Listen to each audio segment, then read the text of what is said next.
Je m'appelle Erwan Rosier, je suis cofondateur de Fly the Nest. Fly the Nest, c'est une société qui a à peu près 2 ans et qui accompagne les entreprises en croissance, particulièrement les startups, sur la gestion de leur collectif et avant tout sur l'engagement individuel. Moi, quand je vais voir un fondateur de startup, ma promesse que je lui fais, c'est que chacun de ses employés soit aussi engagé que lui. Et ça, tu peux bien imaginer que ce n'est pas quelque chose de facile.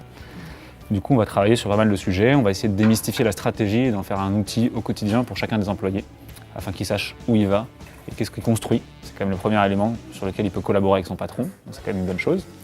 On va travailler aussi sur comment on va mettre en place de l'agilité, mais pas juste sur les projets de développement, comme ça se fait souvent, mais sur toute l'entreprise et comment on va impliquer tout le monde dans le projet concret de qu'est-ce qu'on fait dans les 6 prochains mois.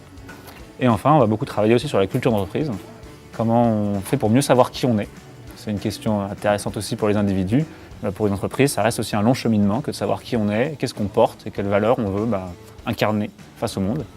Et ces valeurs-là, on va vraiment s'assurer qu'elles deviennent réelles, qu'elles s'impliquent, qu'elles deviennent dans des pratiques, qu'elles soient vraiment pas quelque chose qu'on met sur un mur, qu'on oublie et qu'on ne respecte plus, mais quelque chose qui correspond à nous.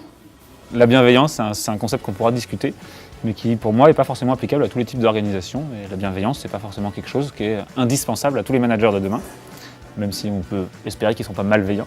Il y a quand même un monde entre les deux. Et ce dont je parlais pas mal, je pense, c'est une notion autour du leadership collectif. Finalement, moi ce qui m'intéresse dans le leadership, c'est que tout le monde puisse être un peu un leader à un moment ou à un autre de sa carrière, de son équipe, de cette période. Et c'est comment on peut créer vraiment un leadership à plusieurs, avec différents types de leadership, un relais. Parce que finalement, je pense que vraiment aujourd'hui, le leader unique à la Steve Jobs qui décide de tout, c'est un peu limité dans le monde complexe dans lequel on vit.